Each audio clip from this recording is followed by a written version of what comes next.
میرے کمرے سے کوئی ہلکی سی آواز بھی آئے تو فوراً موجود ہوتی۔ شاید مجھے غیر ملکی سمجھ کر وہ غیر ضروری حد تک توجہ دیتی۔ ایک دن میں نے ذکر کیا کہ لوگ زیادہ تر فٹ بال اور آئس ہاکی دیکھتے ہیں اور فلم دیکھنے کے لیے موقع نہیں ملتا، تو دوسرے دن وہ خبر لائی کہ ایک چھوٹا ٹی وی اس کے محلے میں الیکٹرانک کا دکان پر ملتا ہے، 165 روبل قیمت ہے۔ تب میں اس کے ساتھ چلا گیا اور میں نے وہ 6 انچ سکرین والا ٹی وی خرید لیا۔ اسے کہیں بھی رکھا جا سکتا تھا اور اپنے چھوٹے سے طاقتور اینٹینے کی مدد سے وہ آپ کو سب کچھ دکھا دیتا۔ بعد میں جب والد صاحب گاؤں چلے گئے اور پینشن کے دور میں وہ اس ٹی وی کو اپنی مرضی سے ساتھ لیے جہاں چاہتے وہیں بیٹھ کر کرکٹ میچز دیکھ لیتے تو مجھے والیا یاد آ جاتی۔ میں جب پاکستان گیا تو والیا میرا واحد سہارا تھا جو کہ مجھے ہسپتال سے مجھے میری رپورٹیں یا میرے لیے ضروری ڈاکومنٹس بذریعہ ڈاک بھیج دیتی۔ وقت گزر گیا اور جب مجھے ہسپتال سے رابطے کی ضرورت نہ رہی تو والیا سے بھی رابطہ منقطع ہو گیا۔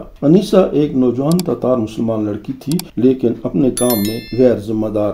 اس کو ایوگینیا کی جھڑکیاں ملتی رہتی، وہ پھر بھی مریضوں میں مکس ہو جاتی۔ جب اس کی رات کی ڈیوٹی ہوتی تو مریضوں کی محفلوں میں شریک ہو جاتی اور سب لوگ خوش رہتے۔ جب انیسہ کی رات کی ڈیوٹی ہوتی، کیونکہ وہ کسی کو بھی رات دیر تک فٹ بال دیکھنے سے منع نہ کرتی اور نہ ہی مریضوں کی بے وقت کھانے پینے کی محفلوں کو ڈسٹرب کرتی، مریض بھی اس کی کسی بات کو زیادہ وقت نہ دیتے اور ہنسی خوشی ٹال دیتے۔ وہ مجھے مسلمان جان کر بہرحال میرا خاص خیال رکھتی اور اکثر یاد کراتی کہ وہ بھی مسلمان ہے۔ ہمارے فلور کے 4 آخری کمرے عورت مریضوں کے تھے، وہاں رات 10 بجے کے بعد مردوں کے لیے جانا منع تھا۔ ہر کمرے میں 5 عورتیں ہوتی، بوڑھی عورتوں اور مردوں سے کوئی کام نہیں لیا جاتا تھا، البتہ فلور کی صفائی، وارڈ کی صفائی کا کام زیادہ تر مریض جوان عورتوں سے لیا جاتا۔ ویسے تو وہاں کی بوڑھی عورتیں بھی کافی ایکٹیو تھیں۔ ہر کمرے میں ایک گراف لگا ہوتا کہ کس نے کب اس کمرے کی صفائی کرنا ہے۔ لودا جب پہلے دن ہسپتال آئی تو رو رہی تھی۔ کسی نے اسے بتایا کہ ٹی بی سے بندہ مر کر ہی جان چھڑا سکتا ہے۔ نرسیں اسے سمجھا بجھا رہی تھیں۔ تب مجھے اس کے پاس لایا گیا۔ دیکھو یہ لڑکا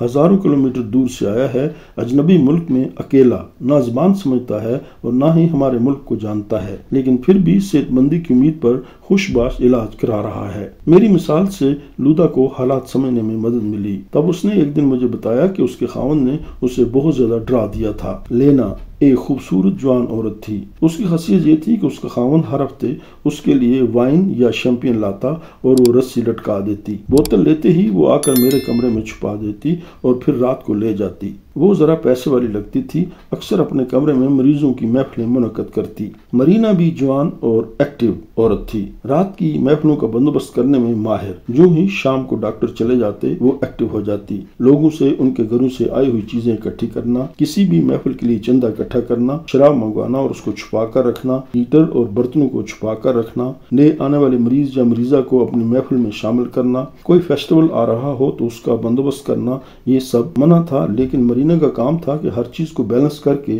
چلائے۔ رات کی ڈیوٹی نرس اور ڈیوٹی ڈاکٹر کے ساتھ دوستی کرنا اور چھپ چھپا کر محفل کا بندوبست کرنا، وہ اس میں منتظم اعلیٰ تھی۔ میرے دوستوں میں نوجوان ساشا، کمیونسٹ نکولائی، بوڑھا اسٹیل انجینئر ولادیمیر اور سابقہ فوجی دیما بھی شامل تھے۔